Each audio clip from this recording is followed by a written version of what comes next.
জাহান্নামে কেন অনেক নারী থাকবে জানেন?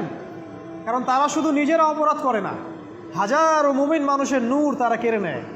দ্যাট ইজ ওয়াই তারা জাহান্নামে বেশি থাকবে। আরেকটা মেজর কারণ হচ্ছে তাদের উদ্ধত মাথা। মেয়েদেরকে বলছি স্পেশালি, হয়তো এই কথাগুলো মেয়েদের কাছেও যাবে। তাদের এই উদ্ধত মাথা আল্লাহর বিধানের সামনে আত্মসমর্পণ করতে চায় না। তাদের এই উদ্ধত মাথাটা আল্লাহর বিধানের সামনে আত্মসমর্পণ করতে চায় না, এ কারণে তারা জাহান্নামে বেশি থাকবে। যে কোনো বিধান আল্লাহ তাদের সামনে বলেন, সব মেয়ের কথা বলছি না, ম্যাক্সিমাম বিভিন্ন যুক্তি তারা দিবে। সামি'না ওয়া আতা'না এই পর্যায়ের না, যুক্তি দিবে। পর্দা করলে কি এখন কেমন করে চাকরি করব, পর্দা করলে কেমন করে পড়াশোনা করা যায়, এখন তো যাইতেই হচ্ছে, কিছু তো করার নাই, বিভিন্ন যুক্তি, হাজারটা যুক্তি তারা দিবে। কে জানি তাদের ব্রেইনটাকে পুরো ওয়াশ করে ফেলছে। রাসূল সাল্লাল্লাহু আলাইহি ওয়াসাল্লাম বলেছেন, দজ্জালের শেষ অনুসারী হবে এক শ্রেণীর নারী। মাশাআল্লাহ, দজ্জালের শেষ অনুসারী হবে এক শ্রেণীর নারী। তাদেরকে ঘরে ইসলামিক অনুশাসনে রাখার জন্যে বাবা, ভাই, স্বামী শিকল দিয়ে বেঁধে রাখবে, তারপরেও তারা শিকল ছেড়ে বের হয়ে যাবে, আটকাতে পারবেন না, because of their mind is brainwashed. এ কারণে দেখা যায় তাদেরকে যখন কোনো বিধানের কথা আপনি বলবেন, তাদের এই উদ্ধত মাথাটা আল্লাহর বিধানের সামনে অবনত হতে চায় না, বিভিন্ন যুক্তিতর্ক তারা দেয়। এই কারণেই তাদের সংখ্যাটা জাহান্নামে বেশি হবে। আরও কারণ আছে, রাসূল বলেছেন সারা জীবন তাদের জন্য করবেন। স্পেশালি তাদের উদ্দেশ্য করে বলছি, যাদের অ্যাফেয়ার আছে, যতই করেন,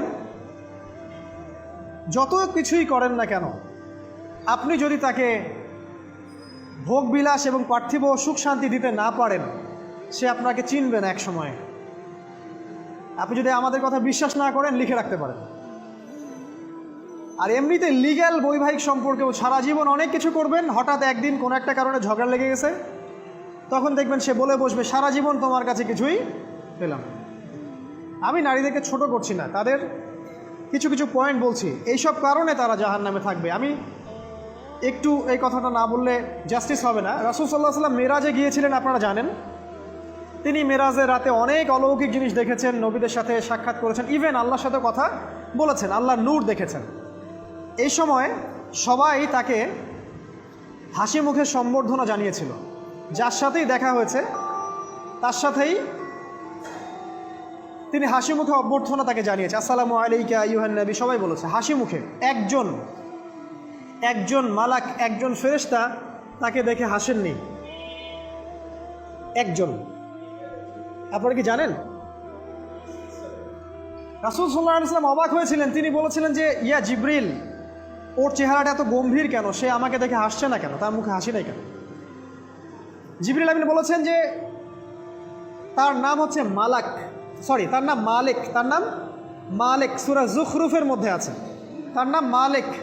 যেদিন থেকে আল্লাহ জাহান্নাম সৃষ্টি করেছেন, সেদিন থেকে তাকে জাহান্নামের দায়িত্ব দিয়েছেন, অর্থাৎ জাহান্নামের হেড অফ ডিপার্টমেন্ট, ইনচার্জ। সেদিন থেকে তার মুখের হাসি উঠে গেছে। আমরা দোয়া করি আমরা যেন তার সাক্ষাৎ না পাই। তার কাছে পারমিশন নিয়ে রাসূল সাল্লাল্লাহু আলাইহি ওয়াসাল্লাম জাহান্নামের দিকে তাকিয়েছিলেন, ভিতরে দেখেছেন কি আছে। তিনি পরে যা ব্যাখ্যা করেছেন তা হলো, আমি দেখলাম সেখানে খালি মেয়ে আর মেয়ে, সেখানে খালি নারী আর নারী। এই হাদিসটা আপনার মাকে বলবেন, আপনার বোনকে বলবেন, আপনার মেয়েকে বলবেন, আপনার স্ত্রীকে বলবেন। এই হাদিসটা যদি কারো হৃদয়ের মধ্যে গেঁথে যেতে পারে, তার দ্বারা অন্যায় করা সম্ভব না। কিভাবে একটা মেয়ে সব কিছু উন্মুক্ত করে ঘুরতে পারে যখন অলরেডি তার আত্মা জাহান্নামে জ্বলছে, অলরেডি, কারণ ভবিষ্যৎ তো আল্লাহ জানেন। যেমন উমর রাদিয়াল্লাহু আনহু এর ঘর জান্নাতে আছে, রাসূল সেটা দেখে আসেন নাই? এসে উমর ইবনুল খাত্তাবকে বলেছেন না যে আমি দেখে আসছি তোমার ঘর, আমি ঢুকিনি তোমার ঘরে তোমার আত্মসম্মানের কারণে। তার মানে তিনি পৃথিবীতে বিচরণ করছেন, ঘর তো জান্নাতে অলরেডি তৈরি হয়ে আছে। মেয়েরা দিব্যি ঘুরছে এভাবে, এবং তারা মোটেও সচেতন না, তাদের ঘর হয়তো বা জাহান্নামে রেডি। আর আমাদের এই so called modern western civilisation এদেরকে ব্রেইন ওয়াশ করে দিয়েছে। তারা বাজার করছে, তারা নগ্ন হয়ে ঘুরছে, কাপড় পরেও তারা নগ্ন থাকছে, তারা মডেলিং করছে, গান গাচ্ছে, নৃত্য প্রদর্শন করছে, মিডিয়া আসে, তার দেহ লক্ষ লক্ষ কোটি কোটি মানুষ দেখছে, হাজারো মানুষের নূর চলে যাচ্ছে। অন্যের নূর নষ্ট করে জান্নাতে যাওয়া যাবে না। রাসূল সাল্লাল্লাহু আলাইহি ওয়াসাল্লাম যে আলামতগুলো বলেছেন তার মধ্যে অন্যতম একটা আলামত হচ্ছে শেষ জামানায় মেয়েদের সংখ্যা বাড়বে, ছেলেদের সংখ্যা কমে যাবে। ইভেন একটা ছেলে 40টা মেয়ের দায়িত্ব নিবে। এটা আবার ভাববেন না 40টা ওয়াইফ, মা, খালা, নানি, ফুফু সব মিলায় 40। আর সামনে যে মহাযুদ্ধটা হতে যাচ্ছে এরপরে এরকমই একটা অবস্থা হবে যে ছেলেদের সংখ্যা পৃথিবীতে থাকবে না, খুব কম, এবং বেশি বেশি মেয়ে একটা ছেলের কাঁধে চলে আসবে।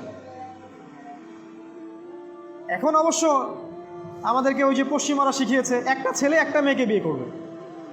জেনা অনেকজনের সাথে করতে পারে, বাট বিয়ে একজনকেই করতে হবে।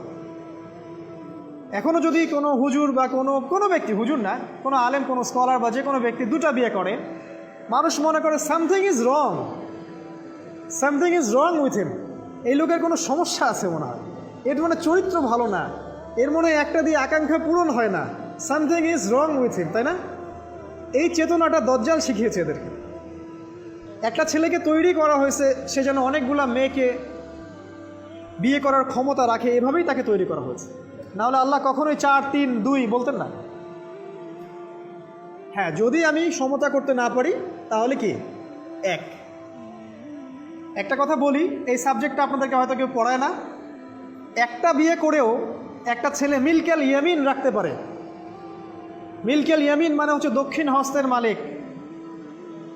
মেয়েটাও জানবে আমি মিলকেল ইয়ামিন, ছেলেও জানবে সে আমার মিলকেল ইয়ামিন। এভাবেও একটা ছেলে একটা মেয়ে সিকিউরিটি, শেল্টার, ফুড সব কিছু পেতে পারে। এটা এখন উঠে গেছে, একটা সময় এগুলো ছিল। রাসূলুল্লাহ সাল্লাল্লাহু আলাইহি ওয়াসাল্লামের একটা ছেলে ইব্রাহিম, রাসূলের একজন ছেলে ইব্রাহিম কার গর্ভে জন্ম নিয়েছিলেন?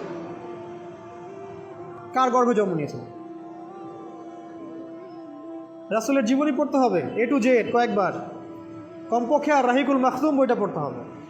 মারিয়া কিপ্তির গর্ভে জন্ম নিয়েছিলেন। মারিয়া কিপ্তি একজন দাসী।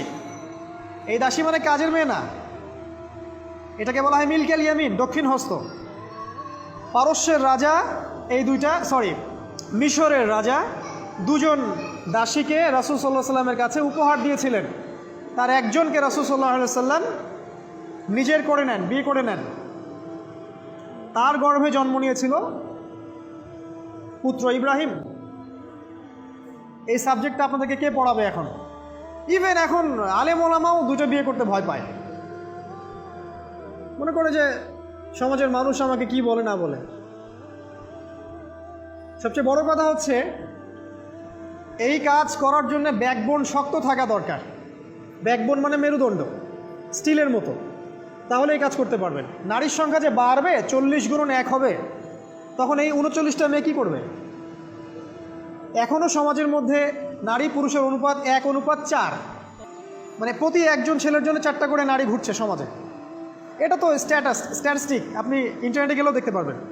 এবং পশ্চিমা কান্ট্রিগুলোতে এগুলো আরও অনেক বেশি, ওদের অনুপাতটা আরও অনেক বেশি। তাহলে এই বাকি মেয়েরা আসলে করবেটা কি?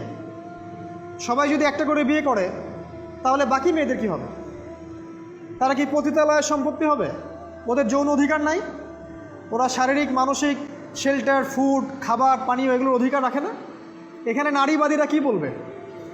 সব নারীবাদী, এদেশের যত নারীবাদী আছে, সেকুলারিজম, এই নারীবাদীরা বেশিরভাগই দজ্জালের এজেন্ট। কিয়ামতের এভিডেন্স হচ্ছে নারীর সংখ্যা বাড়বে, পুরুষের সংখ্যা কমে যাবে। আরেকটা এভিডেন্স হচ্ছে নারী পুরুষের পোশাক পরবে, পুরুষ নারীর পোশাক পরবে।